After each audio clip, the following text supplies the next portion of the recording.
Hello बच्चा, कैसा है आप लोग। मैं आशा करता हूँ आप सब लोग बहुत ही मस्त, खतरनाक और जबरदस्त होगे। ठीक है, चलो बढ़िया है। तो हमारा जो चैप्टर था बच्चा, किसी वस्तु का चंद्रमा पे भार। ठीक है, ये तो चैप्टर का नाम नहीं है, ये टॉपिक है। ये हमने कल पढ़ा था अच्छे से। ठीक है, और अगर आपको इसमें कोई भी डाउट होता है, किसी भी तरह की कोई दिक्कत आ रही है, तो एक बार जो पिछला सेशन वाला मेरा वीडियो है ना, उसको एक बार देखो आप लोग। ठीक है, एक बार उसको देखोगे तो आपको बहुत ज्यादा क्लैरिफिकेशन आएगी। ठीक है, तो कोशिश करो उसको जाके एक बार देखो दोबारा। ठीक है, कोई डाउट होता है, कोई दिक्कत होती है तो आप मेरे को बताना। ठीक है। अच्छा, उसके बाद अगर मैं इसको थोड़ा सा रिवाइज करूं जल्दी से, तो मैं इसके बारे में बहुत शॉर्ट इन्फॉर्मेशन आपको दूंगा। ठीक है, देखो आप सबको पता है कि जो वस्तु का द्रव्यमान होता है वो हमेशा स्थिर होता है, और वस्तु का जो भार होता है वो वेरी करता है। ये बात सबको पता है। ठीक है, ओके। तो हम बात कर रहे थे चंद्रमा की, कि अगर मान लो मेरा वेट धरती पे कुछ है, तो चंद्रमा पे कुछ और होगा। क्यों? क्योंकि जो वेट होता है वो एक तरह का बल होता है। और जितनी भी सतहें होती हैं स्पेस की, सबके अंदर किसी चीज को खींचने का जो बल का रीजन होता है वो अलग अलग होता है। और ये पूरा का पूरा डिपेंड करता है ग्रेविटी पे। ठीक है, जैसे हमने एक फॉर्मूला बहुत अच्छा सा पढ़ा था, अगर आपको याद हो तो। वो फॉर्मूला हमारा था F = ma। ठीक है, तो अगर आप यहाँ पे नोटिस करो तो जो F है, मेरा जो बल है, वो किसके किसके ऊपर डिपेंडेंट है? एक तो m के ऊपर और a के ऊपर। तो m की तो बात मैं यहाँ नहीं करूंगा। क्यों? क्योंकि जो m फॉर मास होता है, और मास हमेशा क्या होता है? स्थिर होता है। ठीक है, तो पूरा का पूरा जो दारोमदार है फोर्स का, वो किसके ऊपर आ गया? ग्रेविटी के ऊपर आ गया। तो अगर जहां की ग्रेविटी ज्यादा होगी वहां पे जो बल लगेगा वो ज्यादा होगा, और जहां की ग्रेविटी कम होएगी वहां पे जो बल लगेगा वो कम होएगा। सिंपल सा बात है, इसमें ज्यादा सोचना नहीं है। ठीक है। तो किसी ने बोला कि सर मेरा जो वेट है वो अर्थ पे 60 है, और जब यही वेट मैं मून पे जाता हूँ तो इसका 1/6 हो जाती है, मतलब 6 kg, सॉरी 10 kg हो जाती है। ठीक है, तो सही बात है। क्यों? क्योंकि अगर यहाँ का जो ग्रेविटी है वो कितना है? समथिंग 10 है। ठीक है, तो वहां की जो ग्रेविटी होगी वो कमी होगी, कमी होगी। ठीक है ना? तो इस तरह से हम क्या करते हैं, चीजों को डिफाइन करते हैं। और तो आगे अगर हम चलें तो ये सब मैंने आपको पढ़ा दिया था, इसमें ज्यादा मैं अब टाइम वेस्ट नहीं करूंगा, क्योंकि टाइम वैसे भी हमारे पास कम है। ठीक है, और आपको पता है कि चंद्रमा का जो द्रव्यमान है वो हमेशा पृथ्वी के द्रव्यमान से कम होता है। ये तो बिल्कुल डन है। ठीक है, जैसे इसको घुमाने की कोशिश मैं कर रहा था, लेकिन ये घूम नहीं रहा है। कोई दिक्कत नहीं है फिर भी, क्योंकि ये 3D में था। तो चंद्रमा किसी भी वस्तु को पृथ्वी की अपेक्षा कम आकर्षण बल से आकर्षित करता है। क्यों? क्योंकि देखो F = क्या होता है, अगर वो बड़ा वाला फॉर्मूला लगाओ तो G m1 m2/r²। तो देखो यहाँ पे जो F है बच्चा, वो किस पे डिपेंडेंट है? m1 और m2 पे डिपेंडेंट है। R पे भी डिपेंडेंट है, बस अगर चंद्रमा की बात करें, जैसे मान लो एक पिंड है m1 और ये क्या है? चंद्रमा है, तो m2 क्या है? चंद्रमा का द्रव्यमान हो गया। लेकिन अगर यहीं पे पृथ्वी का द्रव्यमान आ जाए तो m अर्थ का, तो ये वाला फोर्स आपका बढ़ जाएगा। क्यों? क्योंकि ये ज्यादा हो जाएगा ना, जब ज्यादा हो जाएगा तो मल्टीप्लीकेशन होकर ये पूरी की पूरी वैल्यू ज्यादा हो जाएगी। ठीक है, अगर ये कम होएगा तो मल्टीप्लाई होगा, तो ये वैल्यू भी पहले के रिस्पेक्ट में कम आएगी, तो फोर्स भी हमारा क्या होगा? कम होएगा। ठीक है, तो इसमें ज्यादा सोचना नहीं है। ठीक है, उसके बाद हमारा आता है बच्चा की, जिस बल से पृथ्वी उस वस्तु को अपनी ओर आकर्षित करती है, यानी एफ जो होगा वो क्या होगा? ग्रेविटेशनल फोर्स होगा। ठीक है, ओके। ये कैलकुलेशन मैंने आपको करके दिखाई थी। सिंपल है, कुछ नहीं करना है। एक बार आपको जो भार है वो किसका लेना है? अर्थ पे अपना भार नोटिफाई करना है, और एक बार वही भार जो है आपको चंद्रमा पे करना है।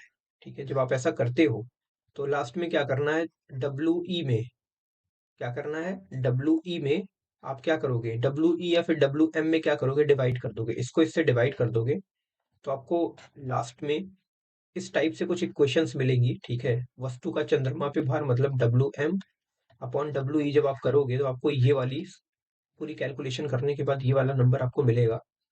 और जब ये नंबर मिलेगा तो इस नंबर का यूज करके आप क्या कर सकते हो? एक तुलना कर सकते हो कि चंद्रमा पे आपका भार कितना होगा और अर्थ पे कितना भार होगा। ठीक है,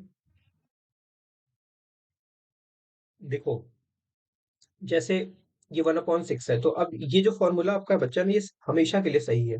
तो कभी भी अगर आपको किसी का भार निकालना हो, जैसे मेरा 60 है तो चंद्रमा पे मेरा 10 हो जाएगा। अगर मान लो किसी का यहाँ पे कितना है, मान लेता हूँ यहाँ पे 36 है, तो चंद्रमा पे 6 kg हो जाएगा। क्यों? 6 से भाग दे दो ना इसको, 6, 36 को 6 से भाग दे दोगे तो चंद्रमा पे आपका वेट निकल आएगा। ठीक है। तो ये सारी बातें मैंने आपको बता दी थी। अब आज जो मेरा नया चैप्टर है वो क्या, जो नया टॉपिक है वो क्या है, प्रणोद है, प्रणोद और दाब। देखो मैं आपको एक बात बताता हूँ, सबसे पहले हमें ये समझना है कि प्रणोद क्या होता है और दाब क्या होता है, ठीक है। बहुत सारे बच्चे मेरे से ये कहते हैं कि सर ये दोनों मेरे को लगता है एक ही चीज होती है। ठीक है, मैंने बोला हो सकता है एक ही हो, तो मे बी एक ही होती हो, बट ये है कि अगर हमें नहीं पता है तो हम पढ़ेंगे कि एक्चुअल में क्या सच में एक होती है या फिर अलग अलग होती है, ठीक है। तो अगर आप यहाँ पे देखोगे तो किसी वस्तु की सतह के लंबवत लगने वाले बल को प्रणोद कहते हैं। कितनी सिंपल सी डेफिनेशन है, सोचो कितनी आसान डेफिनेशन है। मतलब परिभाषा आप देखो ना। किसी ने बोला कि सर जो लंबवत बल है, क्या है लंबवत बल, उसी को हम प्रणोद बोलते हैं। तो इस डेफिनेशन से एक बात तो क्लियर मुझे लग रही है कि जो बल है वो लंबवत ही होना चाहिए। ऐसा नहीं कि जैसे ये है मेरा, ठीक है, जैसे ये आपके पास है, जैसे ये मेरा है, ठीक है, फोन है, तो फोन है तो ये लंबवत है। लेकिन अगर ऐसे कर दो तो ये लंबवत नहीं हुआ, तो मतलब ये प्रणोद नहीं होगा। प्रणोद होने के लिए लंबवत बल होना चाहिए, मतलब इस सतह और इस पेंसिल के बीच में 90 डिग्री का एंगल बनना चाहिए, तभी ये प्रणोद कहा जाएगा, थ्रस्ट कहा जाएगा, नहीं तो नहीं कहा जाएगा, ठीक है। ये डेफिनेशन आपको यही बता रही है, ओके। अब देखो ये क्या है, एक सतह है, दिख रहा है आपको एरिया, बिल्कुल। अब ये जो आपके पास एक डिस्क रखी हुई है, ठीक है, ये डिस्क किसी भी चीज की हो सकती है। अब ये डिस्क जो है वो क्या कर रही है, इसकी भार की वजह से इस एरिया के ऊपर एक बल लग रहा है नीचे की तरफ, ठीक है।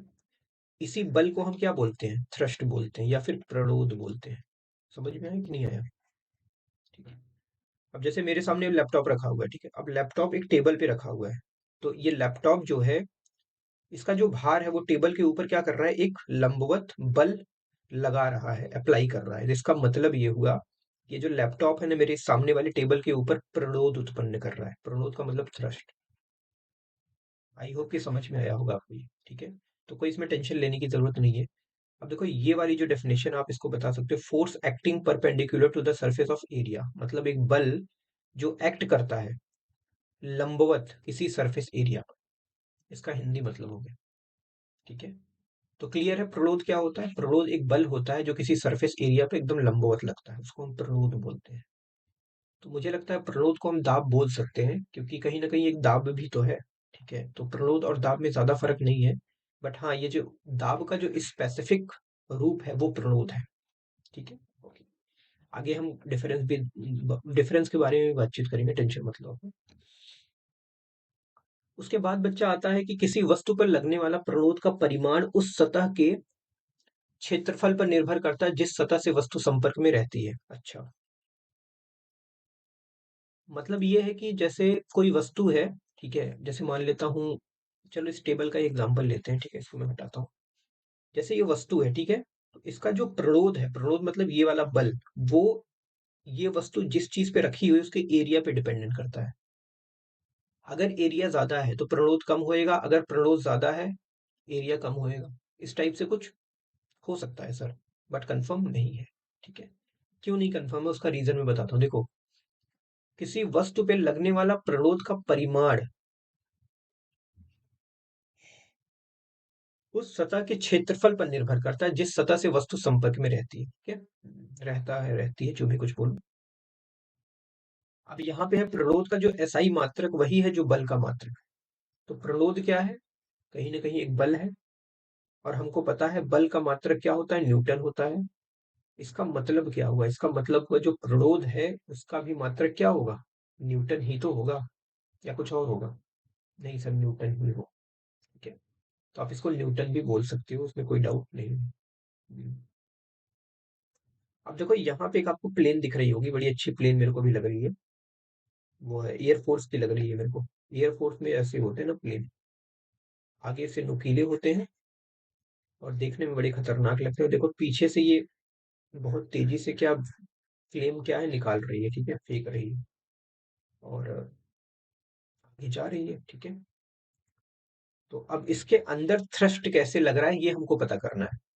देखो आप एक बात मेरे को बताओ, जब ये जा रही है तो कहीं ना कहीं पीछे से बहुत तेजी से क्या निकाल रही है, आग निकाल रही है। और जब ये आग निकाल रहे तो इस जब ये आग इधर हिट कर रहा है पीछे की तरफ, तो आपको पता है न्यूटन का नियम क्या होता है? न्यूटन का नियम होता है कि अगर मैं इस दीवार को बहुत तेजी से मारूंगा, एक बात तो कंफर्म है कि दीवार भी मुझे उतनी ही तेजी से उल्टे मारेगी। ठीक है, जैसे मेरे बगल में दीवार है, तो मान लो ये सतह है मेरी, ठीक है, मैंने यूं मारा, यूं मारा, जैसे ही मारा मैंने, इसने क्या किया, ऊपर एक उसी उसी डायरेक्शन में अपोजिट मेरे को क्या किया, एक फोर्स लगाया, ठीक है, या फिर मेरे को उल्टा मारा, आप ऐसे बोल सकते हैं। ये बच्चा जो जहाज होते हैं ना, कि उड़ने का यही कॉन्सेप्ट होता है कि जब ये जाते हैं तो ये पीछे से क्या करते हैं, बहुत तेजी से फ्लेम जो है वो एक्सर्ट करते हैं, जिसकी वजह से एक प्रतिरोध उत्पन्न होता है जो इसके अपोजिट में होता है, और उस बल की वजह से ये आगे की तरफ निकल जाते हैं। ठीक है, ये बात क्लीन है। ओके। तो इसीलिए बच्चा, ये जो बल, जो थ्रस्ट होता है ना, या फिर जो आपका प्रतिरोध होता है, उसका जो मात्रक होता है वो न्यूटन होता है। क्यों? क्योंकि प्रतिरोध कुछ होता नहीं, वो एक बल ही तो होता है। ठीक है, तो बल का मात्रक न्यूटन, तो प्रतिरोध का मात्रक भी न्यूटन। ठीक है, आई होप कि इसमें कोई डाउट नहीं होगा। नेक्स्ट हमारा है दाब की परिभाषा। अब देखो, प्रतिरोध तो हमने पढ़ लिया, अब दाब के बारे में पढ़ेंगे, और हम दोनों को लिंक करेंगे कि ये दोनों आपस में कैसे सेम होते हैं। ठीक है, अच्छा, या फिर होते भी हैं या नहीं भी होते, तो ये भी तो एक टॉपिक बना हमारा। ठीक है,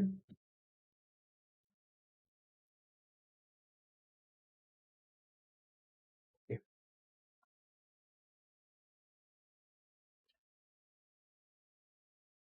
उसके बाद देखो, बहुत ही सिंपल सी परिभाषा है दाब की। दाब क्या होता है? अगर हम प्रैक्टिकल लाइफ में देखें तो दाब क्या होता है, बताओ आप।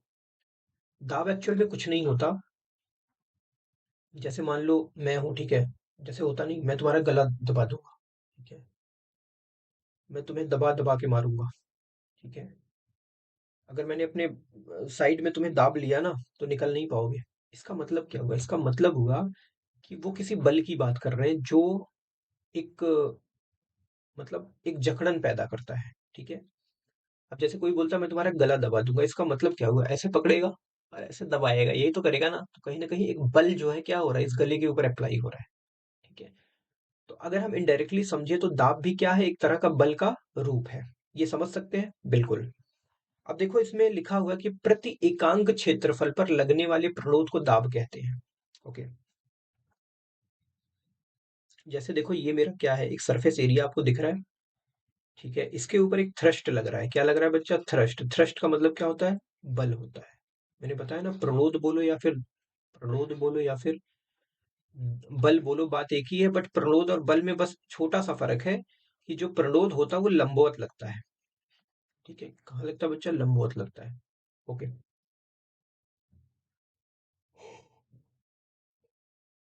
अब देखो यहाँ पे, ये जो बल है बच्चा, आप देखो, जैसे ये मेरा सरफेस एरिया है, ठीक है, ये मेरा है, ठीक है, ध्यान से देखना, आपको दिखाते हैं, एक मिनट रुको, थोड़ा सा प्रैक्टिकल करके दिखा देते हैं, चीजें मिल जाती है तो करने में। जैसे ये मेरा क्या है, ये मेरा वो है, क्या बोलते हैं, कीपैड है, राइटिंग पैड है, ठीक है, ये देखो, ये मेरे पास एक है, मैंने इसको इस पे रख दिया, ठीक है, दिख रहा है आपको? बिल्कुल दिख रहा है। अब ये जो बच्चा है ना, ये इसके ऊपर क्या कर रहा है, नीचे की तरफ एक बल लगा रहा है। लेकिन आपको पता है, ये जो बल इसकी वजह से इसके ऊपर लग रहा है ना, नीचे की तरफ, वो प्रणोद है। क्या है? प्रणोद है, प्रणोद है। एक मिनट, मैं थोड़ा सा बड़ा करके करता हूँ तो, जस्ट अ मिनट, मुझे मजा आ रहा है तो बता देता हूँ, ठीक है।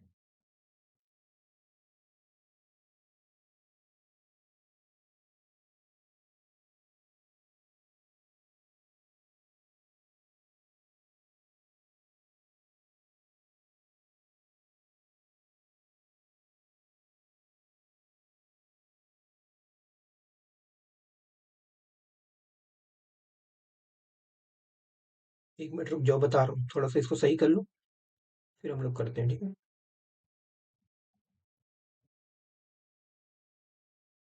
कोई नहीं, इसको मैं बड़ा ही कर लेता हूँ,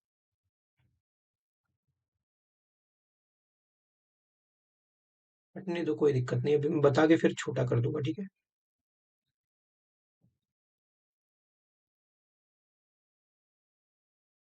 चलो, तो देखो, मैं आपको चीज बताता हूँ।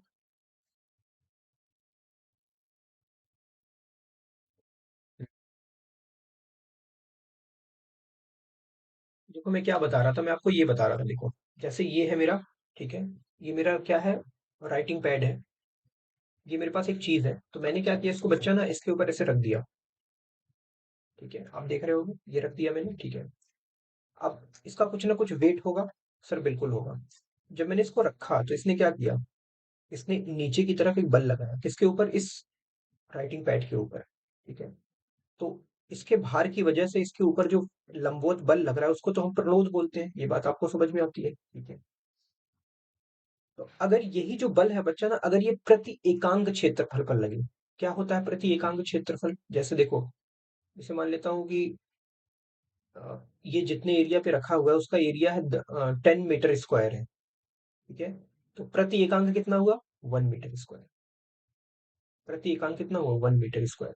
तो मतलब इस इसका भार की वजह से जो 1 मीटर स्क्वायर पे जो बल लग रहा होगा ना, उसी को हम क्या बोलेंगे, दाब बोलेंगे, ठीक है। अगर आपके अंदर, आप स्मार्ट हो ना, तो इसकी वैल्यू को आप निकाल सकते हो, ठीक है। तो आपको आपको फॉर्मूला रटना नहीं पड़ेगा, ठीक है। कैसे निकालेंगे, मुझे जहां तक समझ में आता है कि मैं क्या करूंगा, जितना बल लगा रही है, अगर प्रति एकांक क्षेत्रफल पर लगने वाला बल निकालना है, तो मुझे लगता है कि इसका जो वेट है ना, उसमें अगर मैं क्षेत्रफल का भाग दे दूं तो कैसा रहेगा, अगर इसके वेट में मैं क्षेत्रफल का भाग दे दूं तो मेरे को प्रति एकांक एरिया पे जो जो प्रलोद लग रहा है प्रति एकांक एरिया पे, वो मेरे को मिल जाएगा, और उसी को हमने क्या डिफाइन कर रखा है, दाब के रूप में डिफाइन कर रखा है, ठीक है। तो मुझे लगता है देखो वहाँ साइड में आपका वो भी रखा हुआ है क्या, आपका फॉर्मूला भी लिखा हुआ है, देखो दाब बराबर प्रलोद बटे क्षेत्रफल, ठीक है। मतलब जो हमने सोचा वो हमको फॉर्मूले में दिख गया, ठीक है। मैंने क्या बोला, फिजिक्स इज अ कॉन्सेप्ट, मैं हर क्लास में बताता हूँ, फिजिक्स क्या है, कॉन्सेप्ट है। कंसेप्चुअल चीजें पढ़ोगे देखो, तभी फिजिक्स को फिजिक्स में अच्छा कर पाओगे, या फिर फिजिक्स में एक लंबी लंबी दूरी के घोड़े बन पाओगे, ठीक है। नहीं तो ऐसे तो देखो दुनिया रट के निकल ले रही, कोई दिक्कत नहीं, ठीक है। तो with concept that is most important, ठीक है। ओके, चलो मैं इसका इसका अपना सेटलमेंट कर लेता हूँ, ठीक है। आई होप कि ये बात आपको बहुत अच्छे से समझ में आई होगी, तो इसमें कोई डाउट भी आपको नहीं हो, ठीक है। Just a minute.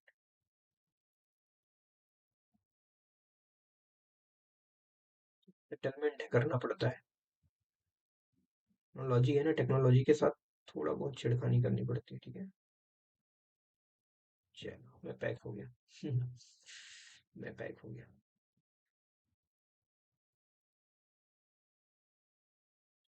साइड में मैं आ जाता हूँ, ठीक है। कोई क्लैरिफिकेशन रहेगा, ठीक रहेगा, ओके, ठीक है। चलो भैया, ठीक है। तो ये आपको फंडा समझ में आया प्रलोद का और इसका, ठीक है। अच्छा, उसके बाद जो हमारा अगला टॉपिक है बच्चा, दाब को प्रभावित करने वाले कारक। अब देखो, अगर मैं बोलूं कि दाब को कौन प्रभावित करता है, तो आप क्या बताओगे। जैसे दाब है आपका, ये आपका क्षेत्र, ये कोई एरिया है, ठीक है, जिसके ऊपर आपने क्या किया, एक बहुत बड़ा, मान लेता हूँ एक, मतलब कुछ भी टिफिन रख दिया, अपनी खाने के टिफिन रख दिए। तो ये खाने की जो टिफिन है बच्चा, इसमें कुछ ना कुछ वेट होगा, मतलब कहीं ना कहीं इसका कुछ ना कुछ भार होगा, ठीक है, एफ होगा। अब जो हमारा दाब होता है, दाब को मैं पी से दिखाता हूँ, और प्रलोद क्या होता है, प्रलोद प्रलोद होता है, और क्या होता है, प्रलोद बटे क्या, क्षेत्रफल, ऐसा कुछ, एरिया मतलब क्षेत्रफल, ठीक है। तो P इज इक्वल टू प्रलोद बटे क्षेत्रफल होता है। अब देखो ये वाला जो बच्चा टिफिन है, ये इस पे इसके भार की वजह से इसके ऊपर कुछ फोर्स लग रहा होगा, बिल्कुल लग रहा है सर। अब इस एरिया पे जो लग रहा होगा उसको हम क्या करेंगे, अगर हमको P निकालना है तो इस इसका जो ये जितना बल इसके ऊपर टोटल लगा आ रहा है उसको पहले यहाँ पे लिख देंगे, बटे ये जितने एरिया पे रखा हुआ है उसका क्षेत्रफल निकाल देंगे, ठीक है। अब देखो ये P कैसे प्रभावित हो सकता है, नोटिस करो। P आपका दो तरीके से प्रभावित हो सकता है। पहला, लगाया गया बल, लगाया गया बल मतलब प्रणोद। अगर प्रणोद ज्यादा है तो इसका मतलब पी भी क्या होगा, ज्यादा होएगा, सिंपल सी बात है, दिख रहा है ना आपको, देखो इसी में देख लो भाई। सोचो ये क्वेश्चन आपका बना हुआ, अगर प्रणोद यहाँ पे आप बढ़ाओगे तो पी भी क्या होगा, बढ़ेगा। और अगर प्रणोद को कम करोगे तो पी भी आपका क्या होगा, कम होएगा, सिंपल सी बात है। तो इसका मतलब दाब को सबसे पहले कौन प्रभावित करता है? लगाया गया बल, यानी ये वाला प्रणोद आपका। ठीक है, ये बात क्लियर है। ओके। उसके बाद है सतह का क्षेत्रफल। देखो, इस फॉर्मूले में आपका क्षेत्रफल भी है। अब आप मेरे को बताओ, अगर क्षेत्रफल कम होएगा तो दाब क्या होगा? बढ़ेगा। अगर क्षेत्रफल बढ़ता है बच्चा, तो दाब भी क्या होगा? कम होएगा। आपने क्या सोचा? मैं बोलूंगा बढ़ेगा। वो तो रिम्स थी मेरी। आप समझ रहे हो कि नहीं समझ रहे हो? तो ये रिलेशन होता है, तो इसीलिए ये दो पॉइंट इसमें लिखे गए कि दाब को कौन कौन प्रभावित कर सकता है। वो है, पहला लगाया गया बल, और दूसरा सतह का क्षेत्रफल। मतलब P इज इक्वल टू, आप इसको ऐसे लिख सकते हो, F अपॉन ए। ठीक है, जहाँ पे P क्या है? प्रेशर है, F क्या है? फोर्स है, और A क्या है? एरिया है। ठीक है, तो ये फॉर्मूला आप याद रखना, बहुत काम का फॉर्मूला है। ये आपको बड़ा फायदेमंद करेगा, ठीक है, फायदा देगा ये। ठीक है। अब हम दाब की बात करते हैं, तो ये फॉर्मूला तो हमने पढ़ ही लिया था। तो दाब क्या होता है? देखो, यहीं पे बताता हूँ आपको। देखो, मैंने अभी अभी लिखा कि दाब जो होता है वो F अपॉन ए होता है। यही होता है, बिल्कुल सही। तो P का जो मात्रक होगा वो, ये दोनों बताएंगे कि P का क्या मात्रक होगा। जैसे F यहाँ पे फोर्स है, तो फोर्स का मात्रक क्या होता है? न्यूटन बटे ए फॉर एरिया, एरिया का मात्रक मीटर स्क्वायर। मेरे को बताओ, दाब का मात्रक क्या होगा? सर, न्यूटन पर मीटर स्क्वायर। कोई डाउट? कितना आसान है, सोचो। तो अगर कोई पूछे कि दाब का क्या मात्रक है, तो न्यूटन पर मीटर स्क्वायर, जैसा कि मैंने यहाँ से निकाल दिया। ओके। इसको हम बोलते हैं दाब का एसआई मात्रक। क्या बोलते हैं बच्चा? एसआई मात्रक बोलते हैं। ओके। अब वही सारी फंडे जो है यहाँ पे इन्होंने लिख रखा है, तो आप देख लो बस। हम जानते हैं कि प्रलोद का एसआई मात्रक न्यूटन है, तथा क्षेत्रफल का एसआई मात्रक मीटर स्क्वायर है। तो इसका मतलब है कि दाब का जो एसआई मात्रक होगा वो क्या होगा? न्यूटन पर मीटर स्क्वायर होगा। ठीक है। या तो आप ऐसे लिखो, चाहे आप ऐसे लिखो, दोनों में बात एक ही है। अब देखो, वैज्ञानिक जो ब्लेस पास्कल के सम्मान में, अब ये जो पास्कल थे ना, इन्होंने जो है दाब के डिपार्टमेंट में बहुत अच्छा अपना कंट्रीब्यूशन किया था। तो इसकी वजह से एसआई मात्रक में दाब को हम पास्कल से भी क्या कर सकते हैं? बता सकते हैं कि ये भी इसका मात्रक है। तो कहीं कहीं आपको ये मिलेगा पास्कल। तो पास्कल का मतलब पता है क्या? समझना, मैं आपको बताता हूँ। एक पास्कल बराबर होता है न्यूटन पर मीटर स्क्वायर। चाहे आप ये बोलो, चाहे आप ये बोलो, दोनों में कोई फर्क नहीं है। ठीक है। तो एसआई मात्रक आप न्यूटन पर मीटर स्क्वायर भी बोल सकते हो, और एसआई मात्रक पास्कल भी बोल सकते हो, दोनों में कोई फर्क नहीं। ये थोड़ा लंबा हो जा रहा है, इसको लिखने में ये सब लगाना पड़ रहा है। आप सीधे पास्कल लिख दो, ज्यादा बेटर है। ज्यादा सारी झंझट खत्म करना। झंझट तो पालना ही नहीं। जितना कम झंझट हो वो ज्यादा सही है कि नहीं? ओके। नेक्स्ट। अब यहाँ पे देखो, कुछ एग्जांपल्स है बच्चा। ये एग्जांपल्स आपको पढ़ने चाहिए, क्योंकि एग्जांपल पढ़ने से ना हमें जो है, जो हमारा कॉन्सेप्ट है ना, वो दमदार होता है। कैसे? आप सोचो ना, आप डेली लाइफ में हो, ठीक है, आप घूम रहे हो, फिर रहे हो, खाना खा रहे हो, टहल रहे हो, सो रहे हो, बहुत सारी एक्टिविटी आप पूरे दिन करते हो। ठीक है। और मैं आपको बताऊं, आपकी हर एक्टिविटी से फिजिक्स जुड़ी हुई है। अगर आप को रिलेट करोगे ना, तो आपकी हर एक एक्टिविटी से फिजिक्स आपकी जुड़ी हुई है। और इसलिए एग्जाम्पल्स जो होते हैं ना, वो हमें बताते हैं कि कैसे जुड़ी हुई है। ठीक है? जैसे हो सकता है हम समझ ना पाते हो, यार यहाँ पे कैसे फिजिक्स है। तो ये जो एग्जाम्पल जब आप पढ़ते हो ना, तो इससे हमें पता चलता है, हाँ यार, यहाँ पे फिजिक्स है। ठीक है। जैसे हम लोग चलते हैं, तो क्यों चल पाते हैं? आपको पता है? बताओ। क्योंकि हमारे पैरों और जमीन के बीच एक घर्षण बल काम करता है। अगर वो घर्षण बल ना हो, तो आप चल ही नहीं पाओगे, फिसलोगे, हर एक स्टेप पे फिसलोगे। तो वो घर्षण बल जो है वो क्या है? एक बहुत बड़ा वास्ट टॉपिक है फिजिक्स का। ठीक है। खाना खाते हो, सोते हो, बहुत सारी एक्टिविटी करते हो, सर हर जगह फिजिक्स है। पता है, फिजिक्स ही सब कुछ है, मैं बता दूं। ठीक है। फिजिक्स ही एक ऐसा माध्यम है जो पूरे ब्रह्मांड को समझने का एक जरिया है। क्योंकि ब्रह्मांड के बारे में तो कोई जानता नहीं है, लेकिन हाँ, फिजिक्स है जो थोड़ी सी अपना कंट्रोल कर रही है। ठीक है। फिजिक्स मैथ जो भी है, ठीक है, दोनों भाई भाई है, दोनों में कोई फर्क मुझे नहीं लगता है। तो ऊंचे भवनों के आधार चौड़े बनाए जाते हैं। पूछो क्यों? ताकि भवन का भार अधिक क्षेत्रफल पर लगे और दाब कम पड़े। समझे कि नहीं समझे? आपने देखा होगा कभी भी, अगर आप नोटिस करो, जगह मिल जाती तो मैं कर लेता। चलो यही कर लेते हैं भाई। चलो यही कर लेते हैं, नीचे जगह तो है अपने पास। अब जैसे मान लो ये है, ठीक है, एक बिल्डिंग है बहुत बड़ी। ठीक है। तो बच्चा इसका जो बेस होता है ना वो काफी चौड़ा बनाया जाता है ऐसे। पूछो क्यों? ये जो फोर्स है बच्चा ना, अब ये पूरा क्या हो गया, बिल्डिंग हो गई, अब ये कहीं ना कहीं बिल्डिंग का भार होगा। और भार का मतलब क्या होता है, फोर्स होता है, मतलब ये पूरी की पूरी बॉडी जमीन की तरफ फोर्स लगाएगी। अब इसका जो न्यू होगा ना, जितना ज्यादा चौड़ा होगा, प्रति एकांक क्षेत्रफल पर जो दाब लगेगा बच्चा ना, वो कम लगेगा। और जब दाब कम लगेगा तो आप खुद सोच के देखो ना,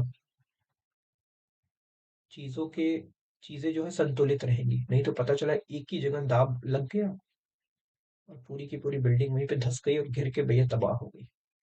ठीक है, तो ऐसा भी नहीं होना चाहिए। तो यही रीजन होता है कि जितने भी बड़े बड़े भवन होते हैं, ऊंचे भवन होते हैं, उनकी जो नींव होती है बच्चा ना, उनका जो बेस होता है बहुत ही चौड़ा बनाया जाता है, ताकि प्रति एकांक क्षेत्रफल पर जो फोर्स लगे वो क्या लगे, कम लगे। ओके, ये बात क्लीन है। ठीक है, तो इसका मतलब यही हुआ। तो इसमें ज्यादा परेशानी की बात नहीं। सेकंड थिंग क्या है, एक पतली और मजबूत डोरी से बने पट्टे वाले बैग को ले आना चौड़े पट्टे वाले बैग की अपेक्षा कठिन तथा कष्टप्रद होता है, क्योंकि पतली मजबूत डोरी वाले बैग में बैग का भार बहुत कम क्षेत्रफल पर लगता है और बहुत अधिक दाब उत्पन्न होता है। अभी तो पढ़ के एकदम वाहियात बता दिया, मैं आपको बताता हूँ सिंपल, ज्यादा टेंशन नहीं लेनी। जैसे मान लेता हूँ मेरे पास एक बैग है, पहले मेरे पास एक बैग हुआ करता था, सच में हुआ करता था। साइड बैग होता था, ऐसे टांगता था मैं इससे। साइड बैग देखा होगा आपने, ऐसे यहाँ से डाल के नीचे से लटका लेता था। तो वो मैंने दो खरीदे थे। उसमें जो एक बैग था बचा ना, उसकी जो डोरी थी वो बहुत पतली थी। डोरी पतली का मतलब मान लेता हूँ ये मेरा वायर है, अब ये पतली डोरी है, तो मैंने इसको मान लो पहन लिया है ऐसे। तो देखो ध्यान से, तो एक मिनट जैसे, जैसे ये मान लो इसी का मैंने क्या बना लिया, एक बैग बना लिया। अब ये जब मैं ऐसे टांगूंगा, कहीं ना कहीं ये मेरे यहाँ पे फोर्स अप्लाई करेगी कि नहीं करेगी? ये जितना पतला होगा, कहीं ना कहीं ये जो फोर्स है, ये उतने कम एरिया पे लगेगा। मेरी अरे लगेगा तो मेरी स्किन पे ही ना। जब ये बहुत ज्यादा फोर्स लगाएगा तो मेरे को पेन होगा कि नहीं होगा यार? लेकिन अगर यही चौड़ा होता, चौड़ा होने का मतलब थोड़ा चौड़ा होता, तो वही जो फोर्स इतने पतले एरिया पे लग रहा है ना, वही थोड़ा चौड़ा होके लगता। ठीक है, तो मेरे को पेन कम होता, क्योंकि वो चौड़ा होके लगता, मतलब ऐसे लगता तो कम पेन होता। लेकिन अब एक ही जगह लगेगा तो पेन तो ज्यादा होगा। ठीक है, तो वही तुम बता रहे हैं कि जो चौड़े चौड़े पट्टे वाले बैग होते हैं वो कष्टप्रद कम होते हैं पतले पट्टे वाले बैग की अपेक्षा। ठीक है, आई होप कि ये बात आपको समझ में आ रही होगी। तो यहाँ पे जो कॉन्सेप्ट लग रहा है वो प्रेशर का ही लग रहा है, क्योंकि एरिया कम है, फोर्स ज्यादा है तो पेन होगा। एरिया ज्यादा है और फोर्स वही है, तो वो बट गया जगह जगह। यहाँ बट गया, पूरे इतने एरिया पे बट गया, अब सब लोग थामेंगे, सब लोग थामेंगे। ठीक है, तो ये हमारी डेली लाइफ के कुछ एग्जांपल्स हैं जो आपको दिमाग में रखने चाहिए। ठीक है।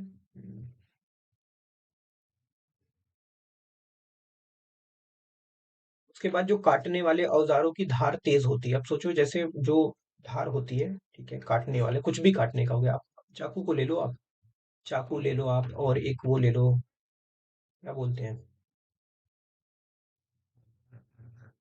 कुल्हाड़ी। ठीक है, गांव में कुल्हाड़ी खूब यूज होती है। जितना ज्यादा नुकीला होगा उतना तेज काटेगा, क्यों? क्योंकि उसका एरिया बहुत कम हो जाता है, और जब आप मारते हो ना, तो उतने एरिया पे जो फोर्स है ना वो बहुत ज्यादा लगता है। कम एरिया फोर्स ज्यादा हो गया। मैंने बताया ना, जैसे देखो ये हो गया ना, जैसे मैंने आपको फॉर्मूला क्या बताया था, F is equal to, sorry, P is equal to F upon A. P is equal to F upon A.